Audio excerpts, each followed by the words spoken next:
नमस्कार साथियों, vision life human rights foundation के हमारे इस चैनल पे आपका स्वागत है। हमारी संस्था का हमेशा प्रयास रहता है कि हम समाज में अवेयरनेस लाएं।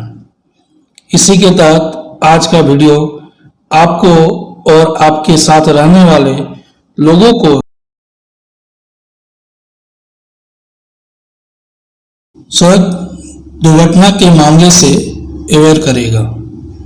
आप भी जानते हैं, मोटर वाहन मौजूदा समय की मांग है। आज हर व्यक्ति किसी न किसी मोटर यान से यात्रा कर रहा है। इसलिए कहा जाता है कि वाहन वर्तमान समय की मांग है। जल्दबाजी, उतावलेपन के कारण सड़क हादसे भी अधिक होते हैं। ऐसे सड़क हादसों से निपटने के लिए कुछ कानून बनाए गए हैं। उन कानूनों के जरिए सड़क हादसों से बचाने की कोशिश सरकार द्वारा की गई है। राजधानी दिल्ली में पिछले दिनों हुए कांजीवाला केस ने पूरे देश में हड़कंप मचा दिया था। इस मामले में 5 लड़कों पर आरोप लगा कि उन्होंने अंजलि नामक लड़की की स्कूटी को टक्कर मारी और फिर कई किलोमीटर तक उसकी बॉडी को घसीटा, जिससे उसकी मौत हो गई। पुलिस ने आरोपियों के खिलाफ संबंधित धाराओं में केस दर्ज किया। आज के सड़क मंत्रालय के आंकड़े बताते हैं कि भारत में हर साल 4 लाख से ज़्यादा एक्सीडेंट होते हैं। इन घटनाओं में रोजाना 415 लोगों की जान जाती है। अगर आप भी बाइक या कोई अन्य वाहन चलाते हैं तो आपको इससे जुड़े सभी नियम पता होने चाहिए। आज सड़क हादसे अत्यधिक हो रहे हैं। ऐसे में इनसे संबंधित कानूनों की जानकारी होना आवश्यक हो जाता है। तो आज की इस वीडियो में हम इन्हीं संबंधित कानूनों के बारे में बात करेंगे। तो सबसे पहले, अगर आप पहली बार हमारे इस चैनल पर आए हैं तो चैनल को सब्सक्राइब कर दें। वीडियो पसंद आने पर इसे लाइक करें और साथ ही साथ शेयर करना ना भूलें। तो चलिए आगे बात करते हैं कि इसके लिए हमारे देश में क्या कानून है। सड़क हादसे अनेक प्रकार के होते हैं, जैसे 2 पहिया वाहन का किसी ट्रक से टकरा जाना, किसी कार से किसी ट्रक का टकरा जाना, किसी कार का किसी 2 पहिया वाहन से टकरा जाना, किसी ट्रक का किसी 2 पहिया से टकरा जाना। इस प्रकार के अनेक प्रकार के सड़क हादसे आज देखने को मिलते हैं। इन सड़क हादसों में आपराधिक और सिविल 2 प्रकार के कानून भारत में उपलब्ध है। आपराधिक कानून लापरवाही से गाड़ी चलाने पर अपराधी को दंड देने का उल्लेख करता है और सिविल कानून किसी आदमी को होने वाली नुकसानी के बदले प्रतिकार दिलाने का उल्लेख करता है। अब बात करें हम आपराधिक कानून के बारे में। सड़क हादसों से संबंधित आपराधिक कानून में हादसे की स्थिति अत्यधिक महत्वपूर्ण होती है। किसी भी सड़क हादसे में पीड़ित को कितनी क्षति हुई है यह हादसे की स्थिति पर निर्भर करता है। इन सब बातों से पहले भी लापरवाह से वाहन चलाना ही अपराध बनाया गया है। यह स्पष्ट उल्लेख कानून में किया गया है कि कोई भी व्यक्ति लापरवाह से वाहन नहीं चलाएगा और कोई भी ऐसा काम नहीं करेगा जिससे उसकी लापरवाही लोगों की जिंदगी में खतरा बन जाए। भारतीय दंड संहिता इन कानूनों का उल्लेख करती है। धाराओं में वाहन दुर्घटना से संबंधित कानून का उल्लेख मिलता है, जहां दुर्घटना होने पर पुलिस मुकदमा दर्ज करती है। तो आइए बात करते हैं कि दुर्घटना होने पर पुलिस कौन कौन सी धाराएं लगा सकती है। तो सबसे पहली धारा है धारा 279। धारा लापरवाही से वाहन चलाने के मामले में लागू होती है। यदि कोई भी व्यक्ति सड़क पर खतरनाक तरीके से गाड़ी चला रहा है, दूसरे वाहनों को ओवरटेक करके निकल रहा है, तब ऐसा व्यक्ति दूसरे लोगों की जिंदगी को खतरे में डालता है। इस धारा के अंतर्गत मामला दर्ज करने के लिए किसी वाहन की नुकसानी भी आवश्यक नहीं है, केवल लापरवाही से गाड़ी चलाना ही इस मामले में जरूरी होता है। यदि कोई लापरवाह से गाड़ी चला रहा है तब वो धारा प्रयोज्य हो जाती है और पुलिस द्वारा इस धारा के अंतर्गत मुकदमा दर्ज किया जा सकता है।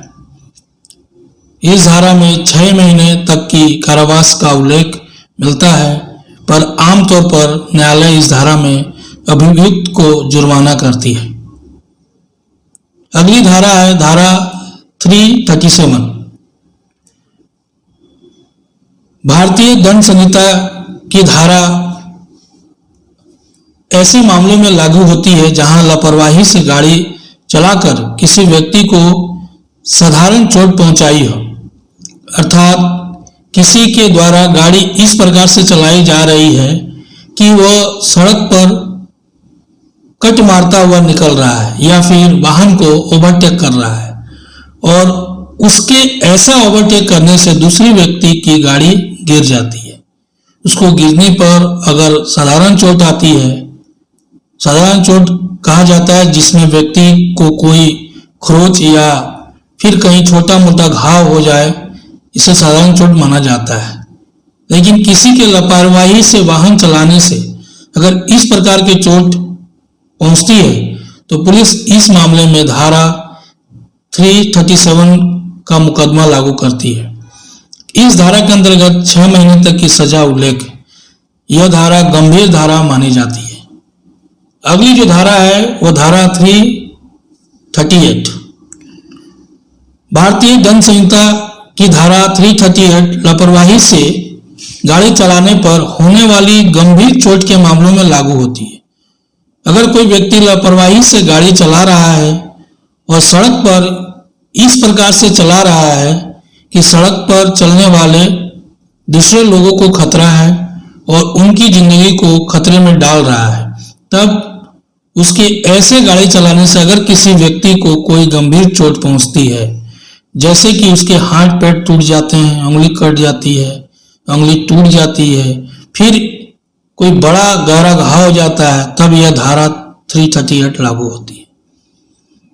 भारतीय दंड संहिता की धारा 338 में 2 साल तक के कारावास और उसके साथ जुर्माने का भी उल्लेख मिलता है, पर यह धारा पुलिस द्वारा गंभीर मामलों में ही लागू की जाती है। जब किसी व्यक्ति की एक्सीडेंट में मौत नहीं होती है पर गंभीर चोट पहुंचती है, उस मामले में यह धारा लागू होती है। अब बात करें अगली धारा की, धारा 304A। भारतीय दंड संहिता की धारा 304A हर उस लापरवाही के मामले में लागू होती है जिससे किसी व्यक्ति की मौत हो जाती है। जैसे कि कोई व्यक्ति अपनी छत पर से कोई सामान नीचे फेंकता है, सड़क पर जा रहा किसी आदमी पर गिर जाता है और उस आदमी की मौत हो जाती है। ऐसी स्थिति में धारा 304A का मुकदमा लगता है, पर वाहन दुर्घटना के मामले में भी यह धारा काम आती है। सड़क पर लापरवाही से गाड़ी चलाने के परिणाम स्वरूप अगर किसी आदमी की मौत हो जाती है तब धारा 304A का मुकदमा लागू होता है। हालांकि इस धारा के अंतर्गत केवल 2 वर्ष तक के कारावास का उल्लेख है और इसमें जमानत भी मिल जाती है। इस धारा के अंतर्गत आरोपी को जेल नहीं जाना पड़ता, क्योंकि ऐसा माना जाता है कि किसी व्यक्ति की हत्या आशय से नहीं की गई है बल्कि लापरवाही से दुर्घटना हुई है, दुर्भाग्य से किसी व्यक्ति की मौत हो गई। इसलिए कानून यहाँ पर उदार है, परंतु समय समय पर यह मांग आती रही है कि एक्सीडेंट के मामले में कानून को सख्त किया जाए जिससे कोई भी व्यक्ति लापरवाही पूर्वक वाहन चलाने से बचे, पर अब तक इस पर कोई सख्त कानून नहीं बनाया गया है। इसी के साथ मोटर यान अधिनियम 1988 की अनेक धाराएं और भी हैं जो बगैर लाइसेंस गाड़ी चलाने पर, बगैर प्रदूषण कार्ड की गाड़ी चलाने पर तथा बगैर रजिस्ट्रेशन के गाड़ी चलाने पर लागू होती है। यदि किसी व्यक्ति के पास में वो चीजें भी नहीं मिलती जो मोटर यान अधिनियम के अंतर्गत भी उस पर मुकदमा चलाया जाता है, तो उसमें जुर्माने का प्रावधान है और एक निश्चित धनराशि जैसे 5,000 या 10,000 तक का जुर्माना लिया जाता है। जब कोई व्यक्ति लापरवाही से गाड़ी चलाकर किसी को छोड़कर जाता है, तब पुलिस द्वारा उस व्यक्ति से उस गाड़ी से संबंधित और उसके गाड़ी चलाने के लाइसेंस से संबंधित कागजों को टटोलता है। मोटर वाहन एक्ट के बारे में और अगर आपको जानकारी लेनी हो तो इसके आगे मैं वीडियो बनाने वाला हूं, तो कृपया करके चैनल को सब्सक्राइब कर ले ताकि अगला वीडियो सबसे पहले आप तक पहुंच जाए। अब बात करें कि ऐसे घटनाएं होने पर कैसे कार्रवाई कर सकते हैं हम लोग। जब कभी भी इस प्रकार से किसी गाड़ी का एक्सीडेंट हो जाए, तब सबसे पहले उस दुर्घटना स्थान से संबंधित थाना क्षेत्र को समझना चाहिए। जिस जगह पर दुर्घटना हुई है उस जगह के थाना क्षेत्र में ही इसकी FIR दर्ज की जाएगी। व्यक्ति को लड़ाई झगड़े से बचकर सबसे पहले थाने पर पहुंचना चाहिए और पुलिस अधिकारी को इस बात की सूचना देना चाहिए कि मैं सड़क से जा रहा था, अपनी साइड पर चल रहा था और किसी व्यक्ति ने लापरवाही पूर्वक वाहन चलाकर उसे टक्कर मारी। यहाँ यह ध्यान देने योग्य है कि अगर व्यक्ति लापरवाही पूर्वक वाहन चला रहा था तभी उस पर मुकदमा दर्ज किया जाएगा।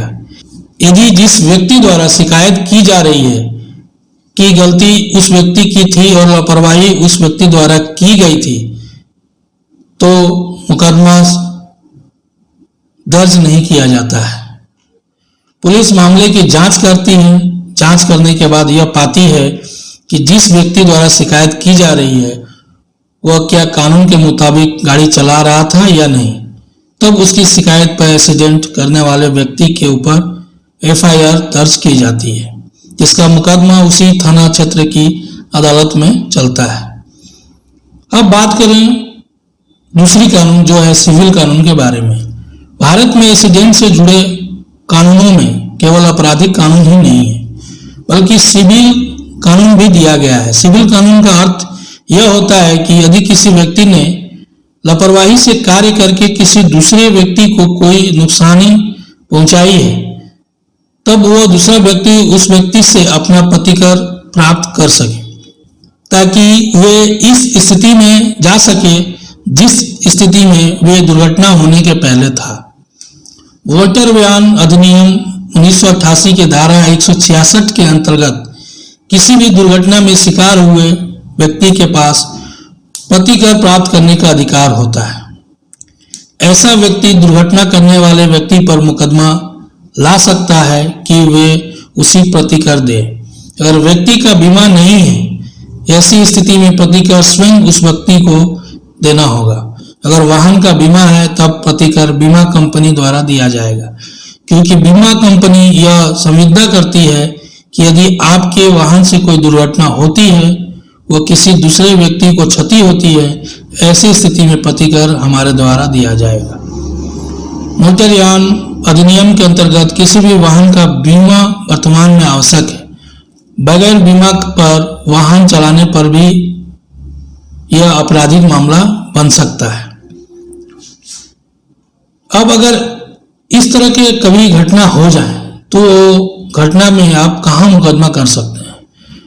प्रतिकर के लिए यह सिविल मुकदमा उस अदालत में पेश किया जा सकता है जहां पर दुर्घटना हुई है, पर यह आवश्यक ही नहीं। इस मामले को वहां भी पेश किया जा सकता है जहां पर परिवादी रहता है, अर्थात जिस शहर में पीड़ित रहता है उस शहर की अदालत में भी इस मामले को पेश किया जा सकता है। आशा करता हूं कि आप इन धाराओं को समझ चुके होंगे। हमारे इस वीडियो को शेयर करना बिल्कुल ना भूलें।